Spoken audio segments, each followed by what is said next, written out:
খেয়াল করে দেখেন। আমি যাই। এখন তুই কই যাও? মহাজন, মায় তো অসুস্থ, আর সন্ধ্যা হইয়েছে, মা একলা থাকবো কেমন, আমি বাড়ি যাই। আচ্ছা যা তাইলে, কিন্তু তোর রাতে কি? ওই যে কইছিলেন না মহাজন, ওই দাগি আমগুলো খালে ফেলাই দিতে, বাসা যাওয়ার সময় খালে ফেলাই দিব।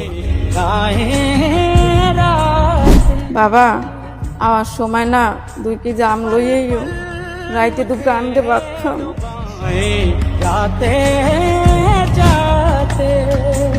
ব্যাগটা আমার দে। মহাজন, এই ব্যাগটা দিয়ে আপনি কি করবেন? দে আমার দে। তুই যে আম কিনলে গেলাইছ এটা আমি ভালো করে বুঝি। এটা কাজ কর, এই নে ভালো দেখে যে আম আছে তোর ইচ্ছে মতন তুই বাঁচতে নিবি। মহাজন আমি বাইছিলাম। হ্যাঁ তুই বাঁচছিলাম। হ্যাঁ মহাজন, আমি বাইছিলাম। কি আছে?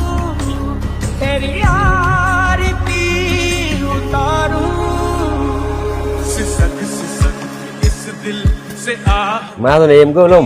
আচ্ছা ল বাঁচছে ভালো তো বলতো ল।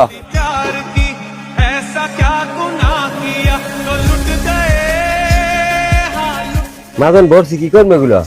এগুলো তোর মার জন্য আমি দিলাম, তোর মায় খাইবে এনে। তোর মা মানেই তো আমার মা। শোন, এই টাকাটা দিয়া তোর মার লেগে ঔষধ কিনিস। আপনি আমার ভাই কইছেন, আমার মা মানে আপনার মা। আপনার মতো মা হাজার হয় না। আল্লাহ আপনার ভালো করুক।